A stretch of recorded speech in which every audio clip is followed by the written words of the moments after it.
Welcome to today's lesson. Today we shall be looking at space exploration, and in the area of space exploration, we shall be looking at satellites, Earth rotation, Earth orbit, and seasons and tides. First of all, we're going to start with satellites.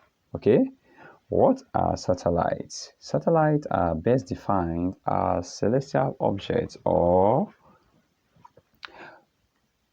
bodies that orbit our planet. So the criteria for defining a satellite is that they move around our planet. Okay, there are two main types of satellites. We have the artificial satellites and the natural satellites. The artificial satellites are made by man. They orbit planets, while the natural satellites are natural celestial bodies that orbit a planet. We have over 1,000 artificial satellites orbiting our planet. The first that was created was Sputnik 1, made by Russia under the Soviet Union. There are two main artificial satellites we're going to be looking at today.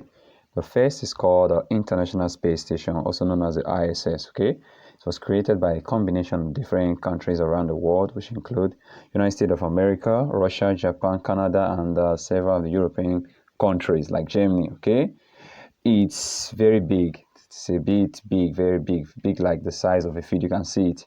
It can house astronauts inside. Okay, they are inside and they are carrying out simple experiment or different experiment in space. Most of the information we have today about space, the knowledge we have gotten from this very important artificial satellite. You can see a three-dimensional view of the International Space Station. All right, it provides very important position for astronauts to live. The second is the Hubble Space Telescope. The Hubble Space Telescope is named after Hubble, who is an American, of course. It was created by NASA. NASA is National Aeronautics Space Administration. It's an American organization. Okay, it's about the size of a school bus. Its main purpose is to take pictures of many different objects in space. Astronomers have been able to discover many things about the various celestial objects in space because of this HST. Okay, it has a very high resolution. You can snap pictures. You can also send signals and receive signals. All right, most of the objects we know from far away light years are as a result of this very powerful telescope. Okay, it's very important you know this. Let's now look at natural satellite. We'll talk of natural satellite. We're talking about the moon. Okay, our Earth has only one moon. Jupiter has 79 moons. Mercury does not have any moon, and other planets have at least one moon. All right, our moon, we don't see the whole part of the moon because of the way the Earth is placed. Now it takes 30 days for the moon to move around the Earth. The moon exerts gravity on the Earth, and the Earth exerts gravity back on the moon.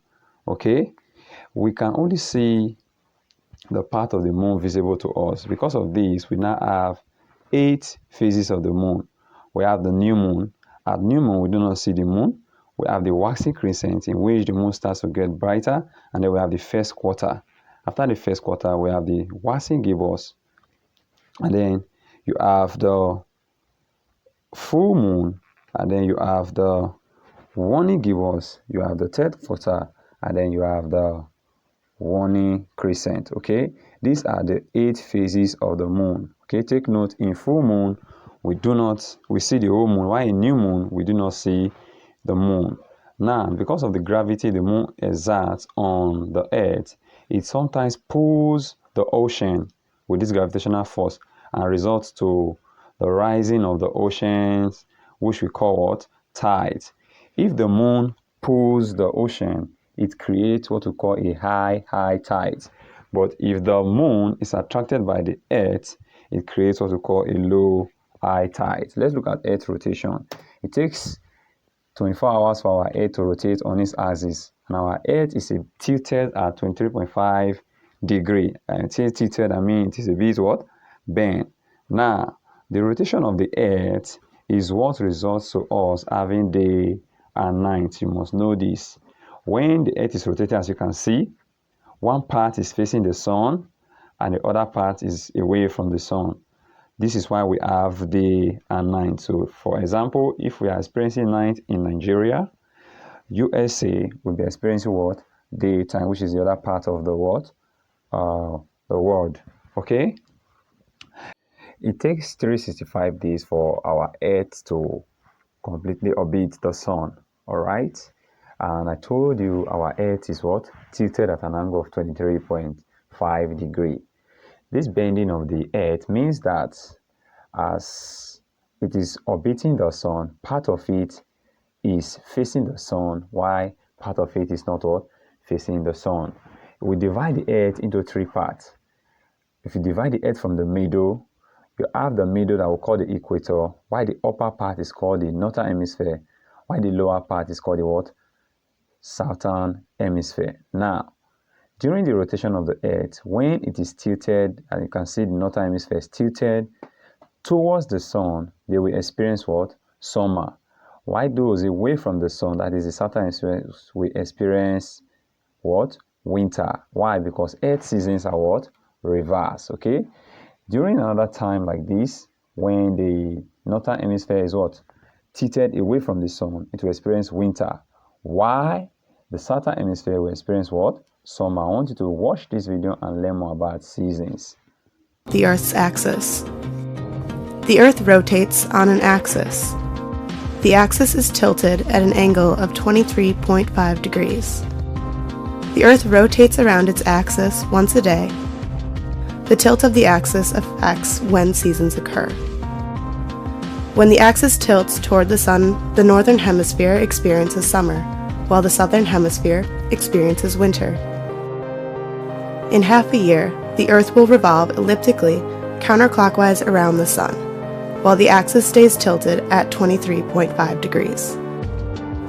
When the axis tilts away from the sun, the northern hemisphere then experiences winter, and the southern hemisphere experiences summer. The axis of rotation, also known as the wobble effect. The Earth's axis has an axis of rotation, and, just like a top, the axis spins. The angle does not change, only the direction of the axis. You know that Earth orbits the sun, right? And that it takes a full year for our planet to complete its orbit?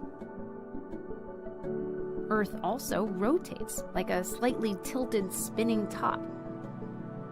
Earth remains tilted in the same direction all year round as we orbit the sun. But that means the sun's light shines differently on Earth at different times of the year. Let's look at Earth when it's winter in the northern hemisphere. Observe how the North Pole tips away from the sun. This means that sunlight strikes the northern hemisphere at a shallow angle for a short period of time. This is why winter weather is generally cool, with short days and long nights. As Earth orbits the sun, we move towards spring in the northern hemisphere. Now Earth is tilted neither toward nor away from the sun, as day and night are about equal in length. As we make our way to the summer months, notice that Earth is still tilted in the same direction, only now on the other side of our orbit. The North Pole is tipping toward the sun. Sunlight strikes the northern hemisphere more directly, and the sun stays in the sky for a longer time. Compared to winter, summer days are warmer, and the sun stays in the sky much longer. Notice, too, that while it's summer in the northern hemisphere, it's winter in the southern hemisphere. Because of Earth's tilt, the seasons are reversed. Earth-orbiting satellites measure the amount of carbon dioxide absorbed by these primary producers. Bright regions on this map show where they devour the most carbon dioxide, turning light from the sun into oxygen and natural sugars. In spring, when sunshine strikes the cold waters of the North Pacific, productivity skyrockets. Phytoplankton and other microscopic photosynthesizers form the base of the ocean food web, and all ocean life responds to changes in the seasons. On land, forests grow green during the spring, brightening the continents. During winter, continents in this view turn dark from a lack of photosynthesis. Welcome back for that interesting video. I believe you now know what seasons are, you now know what tide is, you now know what Earth rotation is all about, and then you know what satellites are. That will bring us to the end of today's lesson. Until then, stay safe. I'll see you in the next class. Bye.